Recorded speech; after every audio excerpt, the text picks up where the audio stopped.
သာသနာတော်နှစ်2546 64ခုနှစ်ဘုဒ္ဓဂိမန္တနွေဥတုနွေကာလတပေါင်းနာကြီးကျော်9ရက်2003ခုနှစ်3လပိုင်းမတ်လ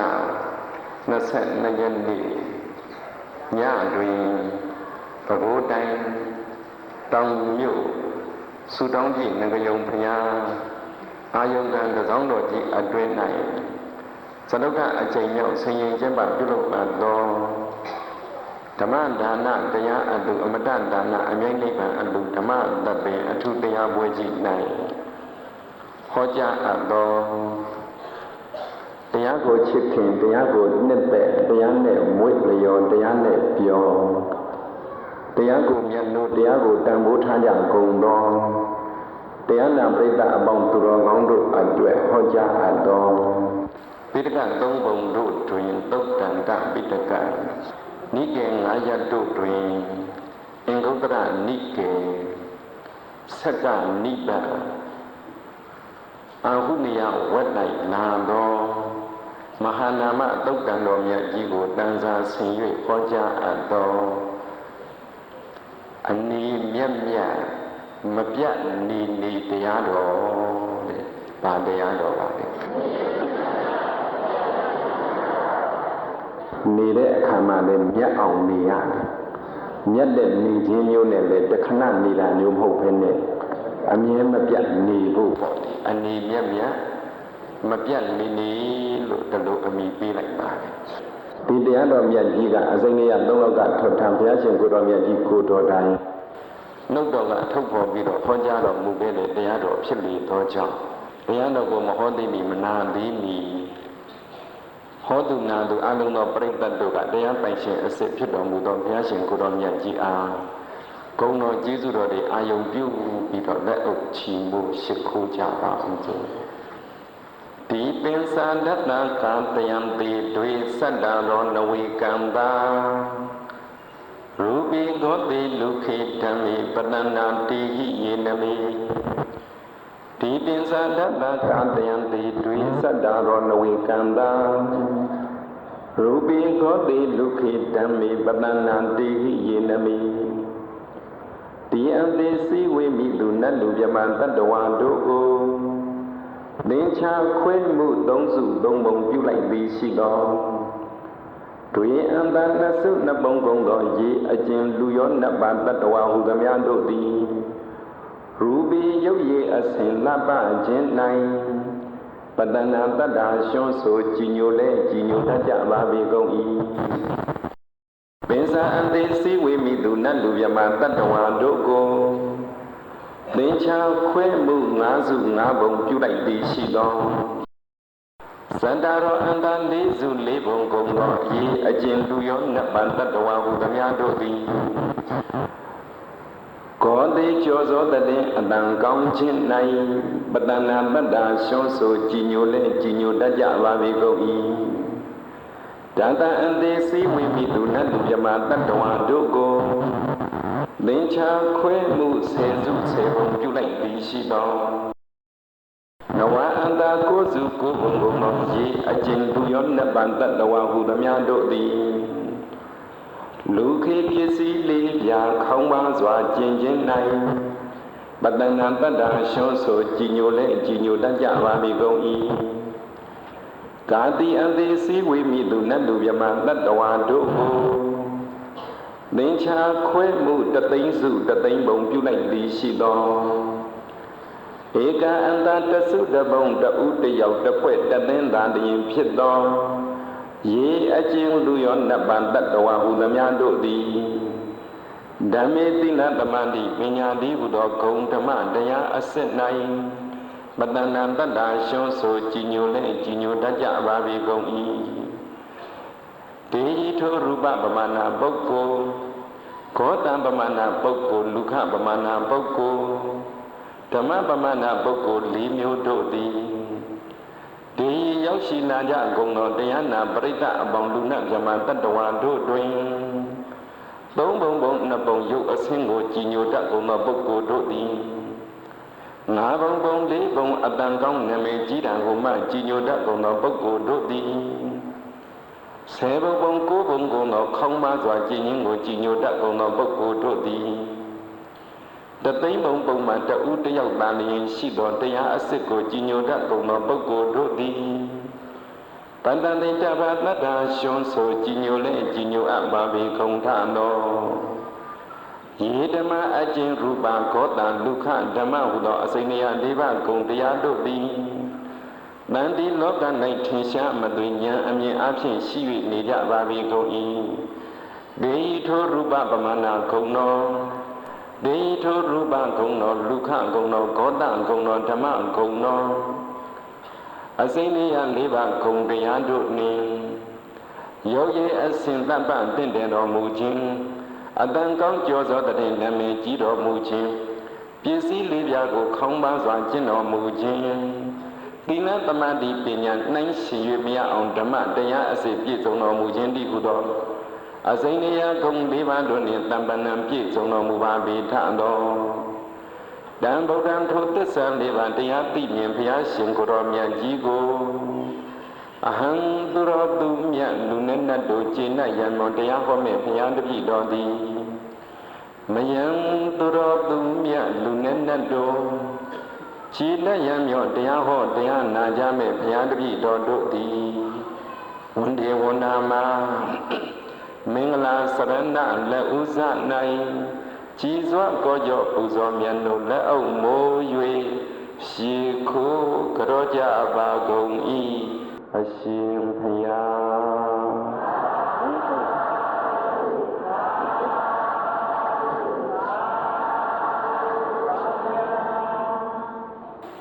ဣမိနာဗုဒ္ဓပနာမိနာဤသို့ဘုရားရှင်အားရှိခိုးရကြောင်းဖြစ်သောပနာမစေတနာကြောင့်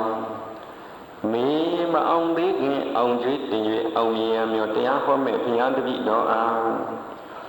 နောအမကံမအောင်သေးခင်အောင်ကျွေးတင်၍အောင်မြင်ရမြော်တရားဟောတရားနာကြမဲ့ဘုရားတပည့်တော်တို့အားဇယမင်္ဂလံတွင်ပနတံယမံအပေါင်းအောင်ရောင်းအောင်ရအောင်မင်္ဂလာသည်အထုဘဝတုမြေကြီးလက်ခံမလွဲလက်သောဆက်ဆက်မသွေအမှန်ပင်ဖြစ်ပါစေတည်း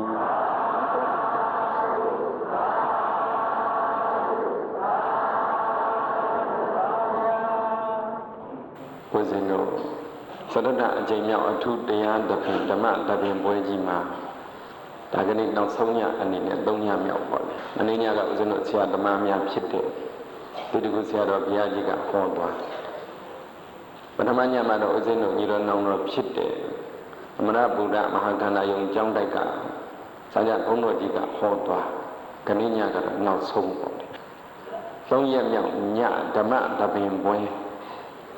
ဦးဇင်းတို့ကနေ့ညအနေနဲ့ဟောမယ့်တရားကတော့မဟာနံသုတ်တံပါပဲနာမည်အမိပေးရင်တော့အနေတော်ဒီတို့စောက်ထဲတီးထားလို့မှတ်မိအနေမြတ်မြတ်ဒီနာမည်အတိုင်းမမှတ်မိရင်တော့မှဒုတတွေဘလို့နေမလဲဆိုတာလေးဟောပြီးမလို့ပါလေဧကံတမယံဘဂဝါတကေတုဝိဟရတိဧကံတမယံဘဂဝါတကေတုဝိဟရတိကပိလဝတ္ထုသမိန်နိကြောဓာရာမိအခါတမဘုရားရှင်ကိုယ်တော်မြတ်ကြီးတက္ကတိုင်းကပိလိဝတ်ပြည်နိကြောဓမင်းသားဆောက်လုပ်လူတန်းနဲ့နိကြောဓယုံကျောင်းမှာတရင်သုံးတော်မူတဲ့အခါဘုရားရှင်ကိုယ်တော်မြတ်ကြီးဇာတိလို့ခေါ်ရမှာပေါ့လေကပလိဝတ်ပြည်ပြန်ကြွလို့ရောက်နေတော်မူတဲ့အခိုက်နိကြောဓယုံကျောင်းတိုက်ကြီးမှာတရင်သုံးတက္ကတိုင်းဒေနာခောပနတမယေနာတက္ကောမဟာနာမောမဟာနမောတကောယေနဘဂဝတေနုပသင်္ကမိဥပသင်္ကမိတဝဘဂဝန္တအဘိဝါဒိတဝဧကမနနိတိတိဧကမနနိသိဏောခောမဟာနမောတကောဘဂဝန္တဣတတဝောစာမဟာနံတာတိဝင်မင်းသားဆိုတာရှိအမှန်ကတော့ဘုရားရှင်ကိုယ်တော်မြတ်ကြီးကလည်းသိတ္တထအမိနဲ့တုန်းကတာတိဝင်မင်းသားတက္ကရနွယ်ဘွားတာတိဝင်မင်းသားပါပဲ ဘုရားရှင်ကိုရောမြတ်ကြီးအဖြစ်ရောက်တော်မူမိမိရဲ့နေထိုင်ရန်ဖြစ်တဲ့ကပိလဝတ်မြို့ပြန်ရောက်နိရောဓယုံကြောင့်ရောက်တဲ့အခါမှာမဟာနမင်းကြီးတာတိဝေမင်းတန်းကဘုရားရှင်ကိုရောမြတ်ကြီးထံမောက်ရောက်ဟောဒီမဟာနမင်းကြီးကတရားအလုပ်အထုတ်နေတဲ့သူတော်ကောင်းကြီးပါတရားနဲ့မွေးလျော်တရားနဲ့ပျော်နေတဲ့သူတော်ကောင်းကြီးပါသူမေးပုံလေးကိုနားထောင်ကြည့်ရင်တရားနာပရိသတ်တွေဟောဒီဟောတုနာသူတွေအတွက်လည်းကျေးဇူးများတယ်သူမေးတဲ့စကားကိုနားထောင်ပြီးတော့လည်းပဲတရားရှိမရှိသိနိုင်ပါတယ်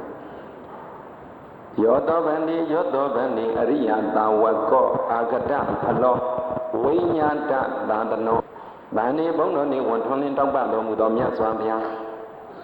ယောတောအရိယတာဝကောတယောက်တယောက်တူဘသူရင်တို့မပြောဘဲနဲ့အရိယာဖြစ်နေတဲ့ပုဂ္ဂိုလ်ဘာဖြစ်နေတဲ့ပုဂ္ဂိုလ်အရိယာဖြစ်တဲ့ဆိုတော့သိပါတယ်သောတာပန်ပကဒါကံအနာကံယဟန္တာ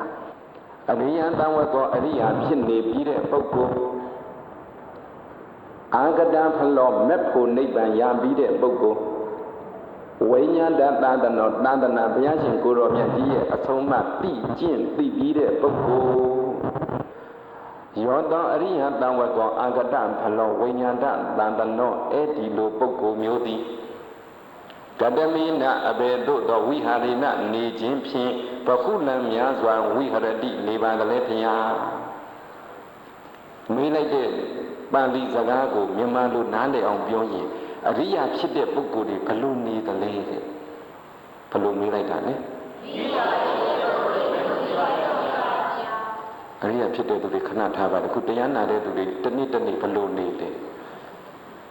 ဘလို့နေမှန်းကိုမသိပါဘူးဟုတ်လားအချိန်ဖြုံးနေတာလားအချိန်သုံးနေတာလားအချိန်ဖြုံးတာလားသုံးတာလားသိချပြီးအောင်လုပ်ဦးမနေ့ကဆရာတော်ဘုရားကြီးဗာမိတ်ပါအချိန်ကိုဗာနဲ့ဟုတ်ပါနဲ့သူတို့အချိန်အကျိုးရှိအောင်လုပ်တာဗာလေသုံးစီးပွားဖြစ်ဖို့လူမှုရေးပြဗာနေဘုန်းတော်နေဝန်ထုံးလင်းတောက်ပံ့တော်မူသောမြတ်စွာဘုရားယောတောအရိယတံဝကောအရိယာဖြစ်ပြီးတဲ့ပုဂ္ဂိုလ်အရိယာဖြစ်ခြင်းတဲ့ပုဂ္ဂိုလ်နှမျိုးဉာဏ်နဲ့လေးနဲ့အာယုံပြုကြည့်ပါပထမပြောလိုက်တော့ကအရိယာပုဂ္ဂိုလ်ဒီဘလို့များအချိန်အသုံးချနေတယ်လေလို့မေးတာဟုတ်လားနားလည်အောင်ပြောရင်တော့အရိယာပုဂ္ဂိုလ်တွေဘလို့နေတယ်လေမသိချင်လားသိချင်လားသိချင်ပါဘူးအရိယတံဝကောအရိယာဖြစ်ပြီးတဲ့ပုဂ္ဂိုလ်အရိယတံဝကောအရိယာဖြစ်လို့တဲ့ပုဂ္ဂိုလ်အာဂတဖလောမက်ဖို့ရပြီးတဲ့ပုဂ္ဂိုလ်အာဂတဖလောမက်ဖို့နိဗ္ဗာန်ရခြင်းတဲ့ပုဂ္ဂိုလ်ဝိညာဏတန္တနောတန္တနာအဆုံးအမကိုလုံးဝဥဒ္ဒုံသိပြီးတော်မူသောပုဂ္ဂိုလ်ဝိညာဏတန္တနောတန္တနာအဆုံးအမကိုသိလို့တဲ့ပုဂ္ဂိုလ်သည်ကတမေနဝိဟာရိနဘဟုတံဥပတံပေဇဝိဟရတိဘလို့နေခြင်းမျိုးနဲ့များမပြတ်နေပါသလဲဗျာအရိယာဖြစ်ပြီးတဲ့ပုဂ္ဂိုလ်တွေလည်းဘလို့နေတယ်လဲအရိယာဖြစ်လို့တဲ့ပုဂ္ဂိုလ်တွေလည်းဘလို့နေတယ်လဲမဉ္ဇဉ်ဘုံဉ္ဇဉ်မကြသေးတဲ့ပုဂ္ဂိုလ်တွေလည်းဘလို့နေတယ်လဲမဉ္ဇဉ်ဘုံဉ္ဇဉ်ကြာပြီးတဲ့ပုဂ္ဂိုလ်တွေလည်းဘလို့နေတယ်လဲသာသနာအဆုံးအမကိုသိပြီးတဲ့ပုဂ္ဂိုလ်တွေလည်းဘလို့နေတယ်လဲသိခြင်းတဲ့ပုဂ္ဂိုလ်တွေလည်းဘလို့နေတယ်လဲလို့နှစ်ပိုင်းခွဲလိုက်ပါဒီတရားနာနေတဲ့သူတွေကအရိယာတွေလားအရိယာဖြစ်ခြင်းတဲ့သူတွေလားအရိယာဖြစ်ခြင်းဖြစ်စီပေါ့ဖြစ်ကုန်ရောလားအေးတချို့ကအပေါ်ကပလင်မော်ကပြောလိုက်တယ်လည်းဖြစ်တဲ့အောင်းမိနေတာပဲတပုံကြီးဟုတ်လားအဲ့လိုဖြစ်ကြစတဲ့ဆိုရင်တော့ပြောခဲ့ပါမယ်အကုန်လုံးဖြစ်စီဆိုဗန္ဒီဘုန်းတော်နေဝန်ထုံးလင်းတောင်းပန်တော်မူသောမြတ်စွာဘုရားဟောဒီလောကကြီးမှာအရိယာဖြစ်ပြီးတဲ့ပုဂ္ဂိုလ်တွေဖြစ်ခြင်းတဲ့ပုဂ္ဂိုလ်တွေဘလို့များမပြတ်တမ်းနေကြပါသလဲဘုရားကတမေနဝိဟာရိနဘဟုလံဝိဟရတိဘလို့နေခြင်းမျိုးနဲ့နေပါသလဲဘုရားမေးတာတော်ကောင်းတဲ့မေးခွန်းဟောဒီမဟာနန်သူကိုယ်တိုင်အရိယာဖြစ်နေတယ်သူကိုယ်တိုင်အရိယာဖြစ်ခြင်းနေတယ်ကိုယ်တိုင်အရိယာဖြစ်နေမှလည်းမေးတတ်ပါတယ်ကိုယ်တိုင်အရိယာဖြစ်ခြင်းနေမှလည်းမေးတတ်ပါတယ်သူလိုကိုလိုရောတော့ပေါင်းတောင်းတွားလိုက်စားလိုက်ပြောလိုက်ပန်းလိုက်ဆိုရင်တော့ဘလို့မှမေးမှမဟုတ်ဒီမေးခွန်းမဟာနန္ဒတက္ကအိုမဟာနန္အမည်ရှိတဲ့တက္ကမင်းသားယောသောအရိယတဝကောအရိယပုဂ္ဂိုလ်သည်အရိယဖြစ်ခြင်းနဲ့ပုဂ္ဂိုလ်သည် အာဂတံဖလောမဲ့ဖို့ရပြီးသားပုဂ္ဂိုလ်ဒီရခြင်းတဲ့ပုဂ္ဂိုလ်ဒီဝိညာဏသာသနောသာသနာတော်အဆုံးအမကိုလုံးဝသိခြင်းတဲ့ပုဂ္ဂိုလ်ဒီသိပြီးတဲ့ပုဂ္ဂိုလ်ဒီဘယ်နှမျိုးနေသလဲဆိုရင်နေပုံနေနည်း6မျိုးဘယ်နှမျိုးလဲဦးဇင်းတို့ကိုယ်တိုင်အရိယာဟုတ်လားမဟုတ်လားပြန်မေးကြည့်ဒီတုတ်တန်နဲ့စစ်အရိယာဆိုရင်ဘယ်နှမျိုးနဲ့နေမှာလဲ6မျိုးနဲ့နေမှာအရိယာတွေလည်းပဲအဲ့ဒီ6မျိုးနဲ့နေကြလေကုန်ကြီးအရိယာဖြစ်ခြင်းနဲ့ပုဂ္ဂိုလ်တွေလည်းအဲ့ဒီ6မျိုးနဲ့နေကြလေကုန်ကြီးယောတောမဟာနမတက္ကမဟာနံတံပိဝိမင်းနာယောတောအရိယတဝကောအာဂတဘလောဝိညာဏသာသနောအဲ့ဒီပုဂ္ဂိုလ်သည်တထာဂတံဘုရားရှင်ကိုရောမြတ်ကြီးကိုဘုရားရှင်ကိုရောမြတ်ကြီးရဲ့ဂုဏ်တော်ကိုအနုတ္တရတိအမတ်ရ၍နေပါ၏ဗုဒ္ဓနုတ္တိပွားနေသည်ဘာပွားနေတာလဲအရိယာတွေဘယ်လိုနေလဲအရိယာဖြစ်ခြင်းတဲ့သူတွေဘယ်လိုနေလဲမမိတယ်နော်ကိုယ်တိုင်အရိယာဖြစ်ပြီးပြီလို့ကိုယ်တိုင်ထင်နေတဲ့လူတွေများဗုဒ္ဓနုတ္တိဘလောက်ပွားတယ်ကြည့်အရိယာဖြစ်ပြီးတဲ့ပုဂ္ဂိုလ်သည်အရိယာဖြစ်ခြင်းတဲ့ပုဂ္ဂိုလ်သည်တထာဂတံဘုရားရှင်ကိုရောမြတ်ကြီးရဲ့ဂုဏ်ကျေးဇူးတွေကိုအနုတ္တရတိအမတ်ရ၏ဣတိပိသောဘဂဝါအရဟံတမတံဗုဒ္ဓောဝိဇ္ဇာစရဏတံပန္နောသူကတောလောကဝိတုအနုတ္တရပုရိသဓမ္မသာရတိတတ္ထာဒေဝမနုဿနံဗုဒ္ဓဘဂဝါတိနောက်ကတိလေးထည့်ပေးတာဣတိဓာရီမကဘူးအများကြီးရှိသေးတယ်ဘုရားတို့အရင်တစ်ပတ်ကပြောခဲ့လားမသိပါဘူးရွှေနှင်းစီဓမ္မယုံဘုရားရှင်ကိုယ်တော်မြတ်ကြီးရဲ့ဂုဏ်တော်ဒီအများကြီးထဲမှာအရင်တစ်ပတ်ကပြောခဲ့တဲ့ဂုဏ်တော်တစ်ခုကတော့ယထာဝါဒီတထာကာရီယထာကာရီတထာဝါဒီတဲ့ပြောတယ်လို့လုပ်တယ်လုပ်တယ်လို့ပြောတယ်ဘုရားရှင်ကိုယ်တော်မြတ်ကြီးရဲ့ဂုဏ်တော်ဒီအများကြီးတဲ့ကအခုပြောလိုက်ပါပြီပြောတယ်လို့လုပ်တယ်လုပ်တယ်လို့ပြောတယ်ဟုတ်လားဂုဏ်တော်ပွားတယ်ဆိုတာဘာအကျိုးရှိတုံးဆိုရင်အကျိုးတရားကတော့ရည်တွက်လို့မရဘူးတဲ့သို့ပန်တော့လင်းပဲတိုက်ရိုက်အကျိုးနားလည်အောင်ပြောရင်တော့ဘုရားရှင်ကိုယ်တော်မြတ်ကြီးကပြောတယ်လို့လုပ်တယ်ဆိုရင်ကိုယ်လည်းဘယ်လိုလုပ်မှာလဲဗုဒ္ဓနုတ္တိတာတကယ်ပွားပါဘုရားရှင်ကိုယ်တော်မြတ်ကြီးကပြောတယ်လို့လုပ်တယ်ဆိုရင်ကိုယ်လည်းပဲဘုရားရှင်ကိုယ်တော်မြတ်ကြီးကလုပ်တယ်လို့ပြောတယ်ဆိုရင်ကိုယ်လည်းပဲတူတူမေးကြည့်မယ်ဒီလူတွေကပြောတယ်လို့လုပ်လားမလုပ်ဘူးလားကဲနိဗ္ဗာန်လိုချင်လားမလိုချင်ဘူးလားပြောတယ်လို့လုပ်ရမယ်ဟုတ်တယ်လုပ်တယ်လည်းမလုပ်လားမေးတာလုပ်ပါဦးလုပ်ပါဦးဗုဒ္ဓနုတ္တိပွားတဲ့အကျိုးကအဲ့ဒီအကျိုးတွေရှိတယ်ဟုတ်လားဘုရားရှင်ကိုယ်တော်မြတ်ကြီးကပြောတယ်လို့လုပ်တယ်ကိုယ်လည်းပဲပြောတယ်လို့လုပ်အဲ့ဒါကိုတရားကျင့်နေခေါ်တယ်အရိယာတွေဘယ်လိုနေတယ်လဲပြောတယ်လို့လုပ်တယ်အရိယာဖြစ်ခြင်းတဲ့လူတွေဘယ်လိုနေတယ်လဲဟောတာနင့်ငါတတ်လိုက်ရတော့ဆိုပြောပြီးတယ်နဲ့လိုက်မတတ်နဲ့တော့ပြောတယ်လို့လုပ်တယ်ဆိုရင်အကုန်လိုက်ဒုက္ခရောက်ကုန်မှာပေါ့အဲ့လိုပြောတာမဟုတ်ဘူးဘုရားရှင်ကိုယ်တော်မြတ်ကြီးတို့ဒီအကျိုးရှိမဲ့စကားကောင်းတဲ့စကားပဲပြောတော့တယ်ဟုတ်လား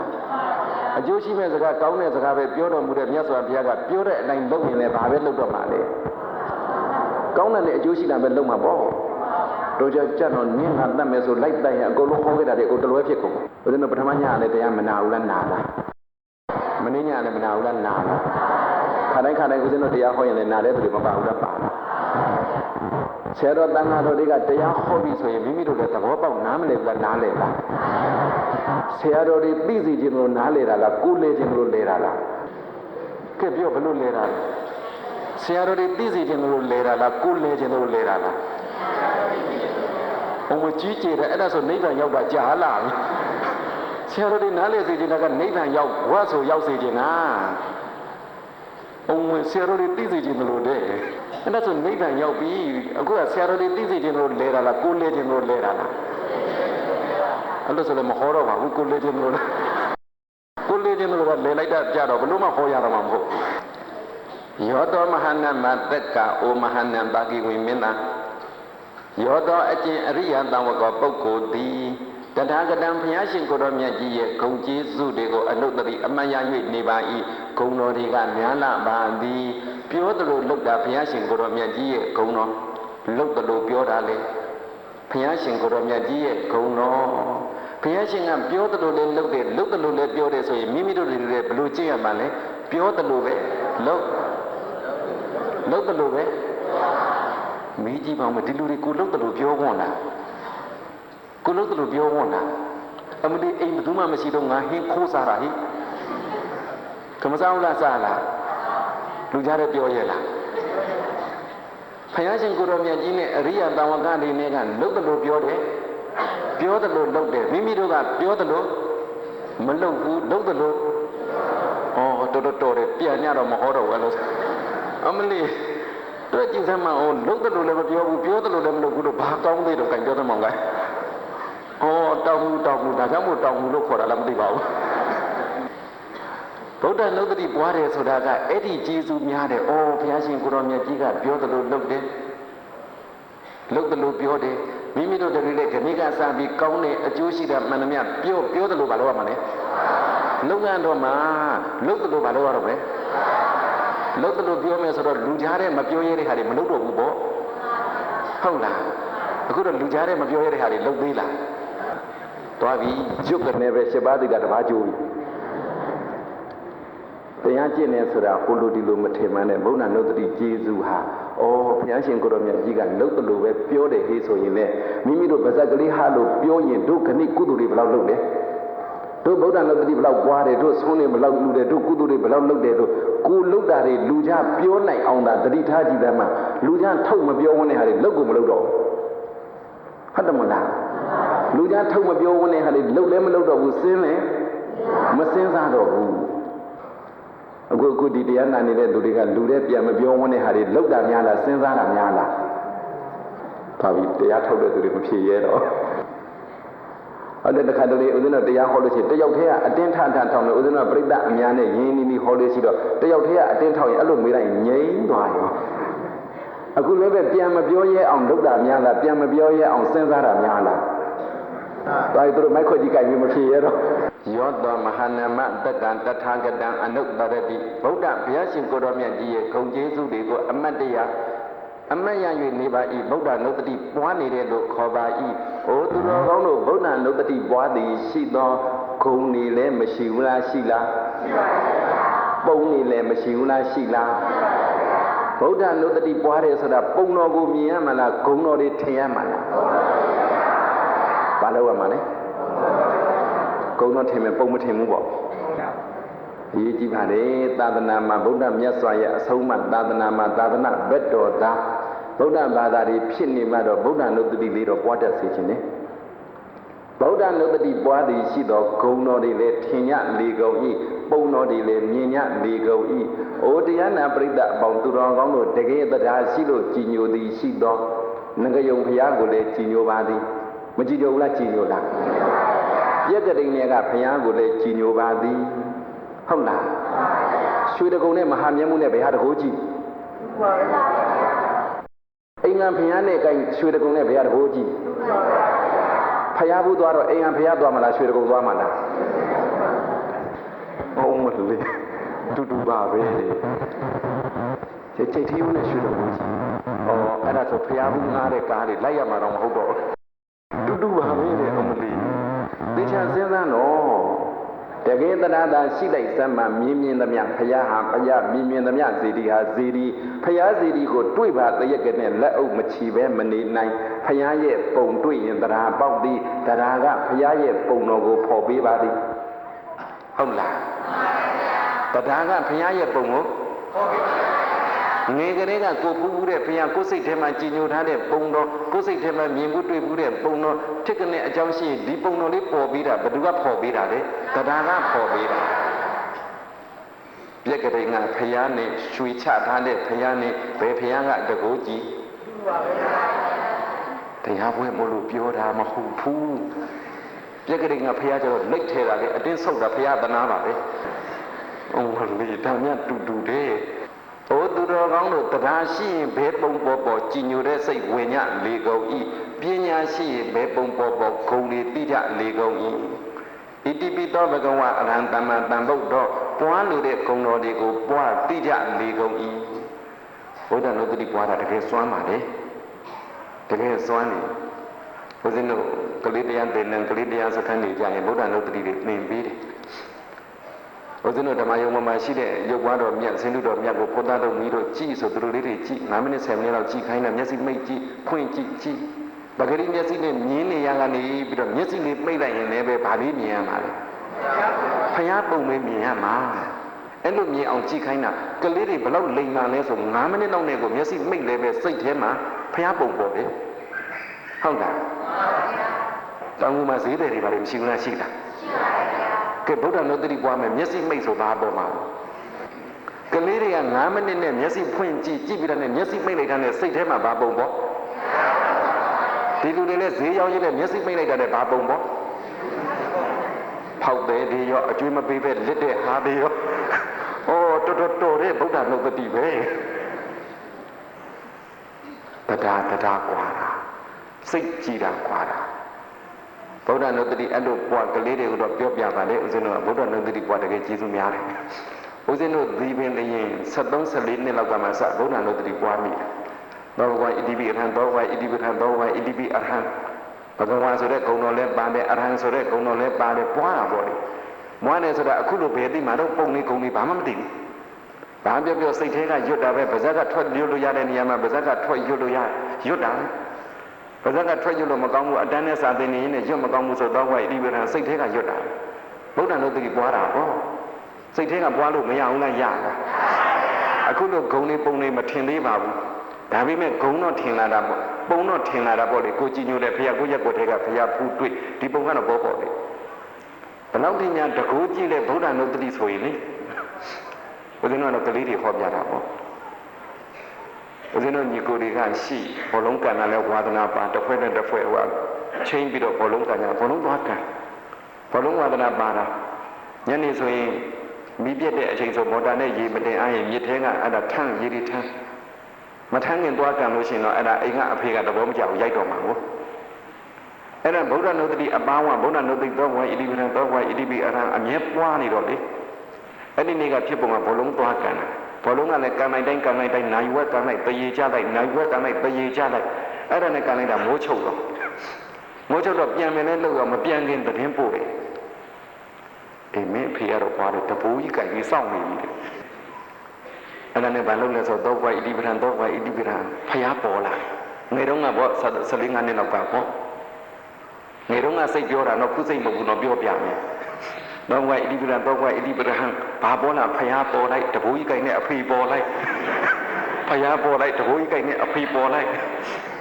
အဲ့ဒါနဲ့ဖြစ်သေးပါဘူးဒီဖျားသူများပြောလို့ခဏနေစမ်းမအောင်ဖျားပဲကြည့်ပါမလို့ကြည့်တော့ဖျားကြည့်တော့မြင်နေတော့ဖျားပြောဖျားကြည့်လို့တော့ဖျားနဲ့အဖေနဲ့ပြိုင်မှာနော်သောဘဣတိပရံသောဘဣတိပရံဆိုရွတ်တာဘောစိတ်ထဲကပူရွတ်ပြီးပေါ့ရိုက်ဖို့ကစောင့်နေပြီဆိုတော့ဟိုကလည်းမိုးချုပ်နေပြီလေတော်ဆုံနဲ့ပြန်သွားလုံကြီးလေးချုပ်ပေါင်းပြီးတော့လေးနဲ့ကန်တာဆိုတော့လုံကြီးပြန်ဝင်လို့မရဘူးတကူလုံးပေပွားတော့လုံကြီးလေးအသာလေးပခုံးပေါ်တင်ပြီးပြန်သွားရောင်းလေးနဲ့သွားတော့ဗုဒ္ဓနုတ္တိဘလောက်များစွမ်းတယ်လဲဆိုရင်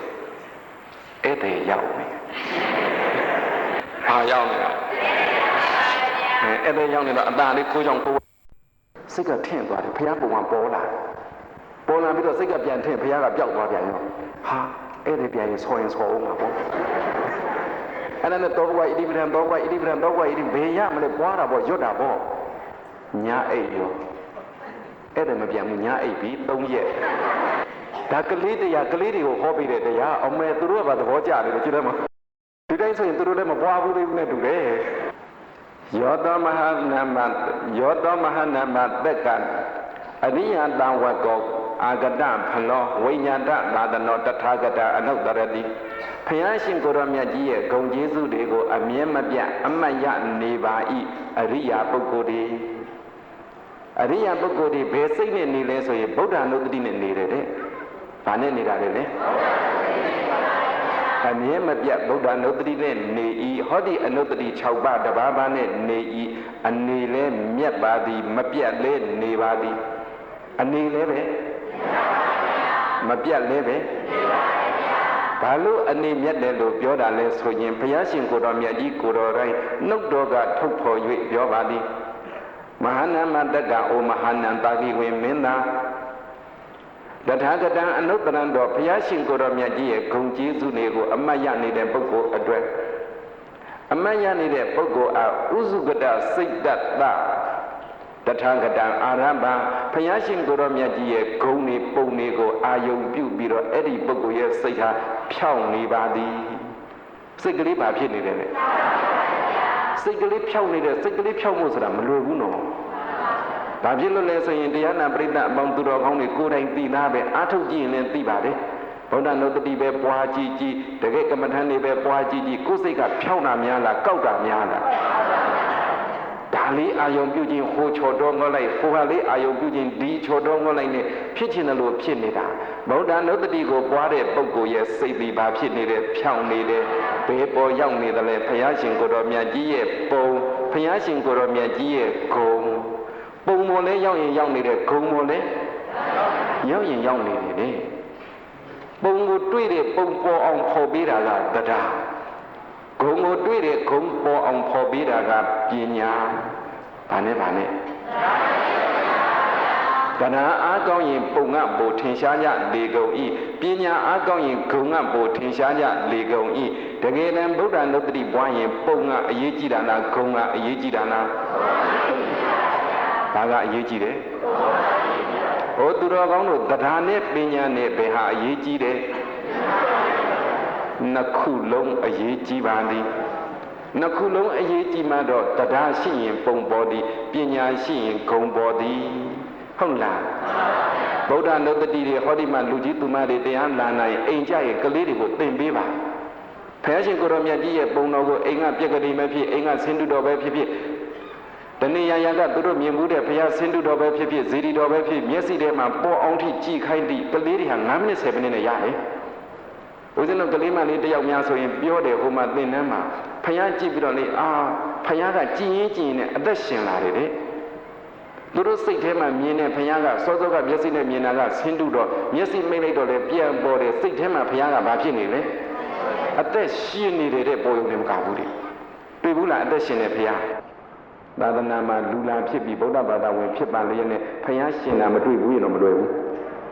ဟုတ်လားဘုရားရှင်တာလေးတော့တွေ့ဘူးအောင်လုပ်မှာပေါ့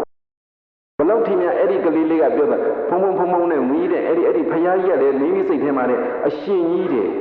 ဟုတ်လားမင်းဘလို့နေလို့ဆိုတတိတော်တော့ပြုံးပြသေးတယ်ဘုရားကဘာလုပ်ပြလဲဒီလူတွေဘုရားသွားထူးလို့ရှင်ဘုရားကပြုံးနေလားခတ်တီတွေလားမကြည့်ကြတော့ညာပြောတာပြုံးပြတယ်တဲ့အမလေးဘုရားပြုံးတာများတွေးဖို့လွယ်တာမှတ်လို့သူတို့ဘုရားသွားကြတော့ရင်ဘုရားကစိတ်ပြက်လက်ပြက်နဲ့ကြည့်တဲ့ပုံမှန်တွေ့တယ်ဘုရားကစိတ်ပြက်တာတော့သူတို့စိတ်ကစိတ်ပြက်နေတာဟိုသူတော်ကောင်းတို့ဗုဒ္ဓနုတ္တိပွားရင်ပုံကိုလည်းတွေးရပါသည်ဂုဏ်ကိုလည်းတွေးရပါသည်ဘယ်နှမျိုးတွေးရမည်ပုံကတော့မိမိတို့ကြည်ညိုတဲ့တရားအားလျော်စွာပုံပေါ်ကြလေကုန်၏ဂုဏ်ကလည်းပဲမိမိတို့ဉာဏ်အားလျော်စွာဂုဏ်တွေပေါ်ကြလေကုန်၏ဒါကဂုံဆိုတဲ့အများကြီးမိမိတို့နားလည်လာပါလိမ့်မယ်ဗုဒ္ဓနုတ္တိပုံဗုဒ္ဓနုတ္တိဂုံပုံလေးဂုံလေးပေါ်နေတဲ့အခါမှာစိတ်ကလေးကဖြောင့်နေပါသည်ဖယားပုံခုံကိုအိုသူတော်ကောင်းတို့ညံလေးနဲ့အာယုံပြုတ်ကြည့်လိုက်ဇမံနဂယုံဘုရားဇီတိတော်ဘုရားတစောင်းတော်အတွင်းမှာတည်သုံးနေတဲ့ဘုရားရှင်ကိုတော်မြတ်ကြီးတွေကိုလက်အောက်ချီပုံမတွေ့ဘူးလားတွေ့လားပုံတွေ့ရင်ဂုံပေါ်ပါစေဟုတ်လားအရဟံဂုဏ်တော်ပဲပေါ်ပေါ်ဘဂဝါဂုဏ်တော်ပဲပေါ်ပေါ်ဝိဇ္ဇာသရဏတမ္ပန္နဂုဏ်တော်ပဲပေါ်ပေါ်ဘုရားရှင်ကိုတော်မြတ်ကြီးကလောဘကင်းနေပြီပဲပေါ်ပေါ်ဒေါသကင်းနေပြီပဲပေါ်ပေါ်ပေါ်ခြင်းတဲ့ဂုဏ်တွေပေါ်ပါစေအဲ့ဒါဉာဏ်ရှိရင်ပေါ်တယ်ဉာဏ်မရှိရင်တော့မပေါ်ဘူးဟုတ်လားဒါနဲ့ဘုရားရှိခိုးရင်ဘယ်နှမျိုးပေါ်ရမှာလဲနှစ်မျိုးပေါ်ရမယ်ပုံရောဂုဏ်ရောအိုသူတော်ကောင်းတို့ဘုရားရှင်ရှိရောက်လို့ဘုရားကိုဖူးတွေ့ရရင်ပုံအကြောင်းပြုပြီးတော့ဘာပေါ်တယ်ဂုဏ်ပေါ်ပါသည်တခါတလေဘုရားရှင်ကိုတော်မြတ်ကြီးရဲ့ပုံကိုတော့မဖူးတွေ့ရပါတို့ပါတော့လည်းပဲမိမိစိတ်ကလေးအေးချမ်းနေတဲ့အခိုက်မှာဩဘုရားရှင်ကိုတော်မြတ်ကြီးသာဆိုရင်ဓာတ်ထက်ပိုပြီးတော့စိတ်တော်ကြီးကအေးချမ်းနေမှာပဲဆိုရင်ဂုဏ်လေးမပေါ်ဘူးလားပေါ်လာအဲ့ဒီဂုဏ်လေးကိုအကြောင်းပြုပြီးဘာပေါ်သည်ပုံပေါ်ပါသည် နားလည်စေခြင်းနဲ့နော်ဗုဒ္ဓနုတ္တိကပုံတွေးရင်လည်းဘာပေါ်ပါစေတခါတလေမိမိစိတ်မှာဂုံပေါ်ရင်လည်းပဲဘာလေးပါတခါတလေမိမိစိတ်မှာဂုံပေါ်